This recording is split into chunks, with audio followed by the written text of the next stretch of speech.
Mysuru Lok Sabha ticket miss ಆಗತ್ತಾ?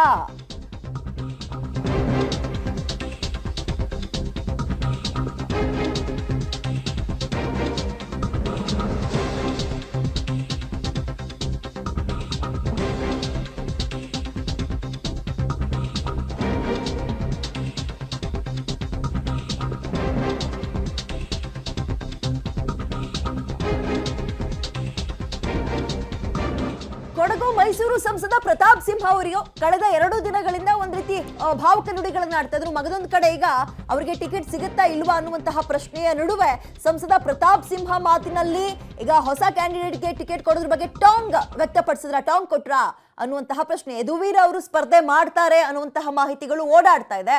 AC ರೂಮಲ್ಲಿ ಕೂರೋ ಬದಲು ಪ್ರಜೆಗಳ ನಡುವೆ ಅವರು ಬಂದು ಕೆಲಸ ಮಾಡ್ತೀವಿ ಅನ್ನೋದಾದ್ರೆ ಅವರಿಗೆ ಸ್ವಾಗತ ಅನ್ನೋ ರೀತಿಯಲ್ಲಿ ವ್ಯಂಗ್ಯ ನುಡಿಗಳನ್ನ ಕೂಡ ಆಡಿದ್ದಾರೆ. ಸೊ ಇದೆಲ್ಲದರ ವಿಚಾರದ ಹಿನ್ನೆಲೆ ನೋಡೋದಾದ್ರೆ ಹಾಗಾದ್ರೆ ಅವರಿಗೆ ಸುಳಿವು ಸಿಕ್ಕಿದ್ಯಾ? ಈ ಸಲ ಯದುವೀರ್ ಅವರಿಗೆ ಫಿಕ್ಸ್ ಕೊಡಗು ಮೈಸೂರು ಭಾಗ 2 ವರ್ಷ ಸತತವಾಗಿ 10 ವರ್ಷಗಳ ಕಾಲ ಒಂದು ಸಂಸದರಾಗಿದ್ದಂತಹ ಪ್ರತಾಪ್ ಸಿಂಹ ಅವರಿಗೆ ಟಿಕೆಟ್ ಮಿಸ್ ಆಗುತ್ತಾ ಅನ್ನೋ ಪ್ರಶ್ನೆಯ ಜೊತೆಗೆ ಅರಮನೆಯ ಎಸಿ ರೂಮ್ನಲ್ಲಿ ರಾಜನಾಗಿ ಇರುವ ಬದಲು ಪ್ರಜೆಗಳ ನಡುವೆ ಬಂದ್ರೆ ನಾವು ಸ್ವಾಗತ ಮಾಡ್ತೀವಿ ಅಂತ ವ್ಯಂಗ್ಯವಾಗಿ ಮಾತಾಡಿದ್ದಾರೆ. ಒಂದು ವೇಳೆ ಮಾಧ್ಯಮಗಳ ವರದಿಯಂತೆ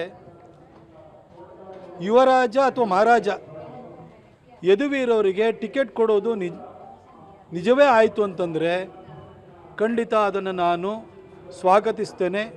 ಪಕ್ಷದ ಒಬ್ಬ ಕಾರ್ಯಕರ್ತನಾಗಿ ನಾನು ಕೂಡ ಅವರಿಗೆ ಕೆಲಸವನ್ನು ಮಾಡ್ತೇನೆ.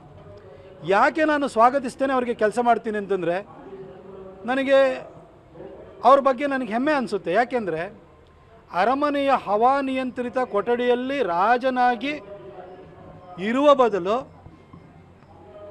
ಪ್ರಜಾಪ್ರಭುತ್ವ 1947ರಲ್ಲೇ ಬಂದಿದೆ.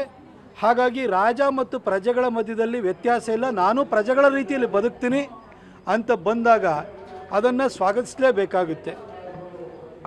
ಒಬ್ಬ ಪ್ರಜೆಯಾಗಿ ಬದುಕಬೇಕು, ಪ್ರಜೆಗಳ ಕಷ್ಟಗಳಿಗೆ ನಾನು ಸ್ಪಂದಿಸಬೇಕು ಅಂತ ಬರುವಂಥದ್ದು ಶ್ಲಾಘನೀಯವಾದಂತಹ ಮತ್ತು ಸ್ವಾಗತಾರ್ಹವಾದಂತಹ ವಿಚಾರವಾಗುತ್ತೆ.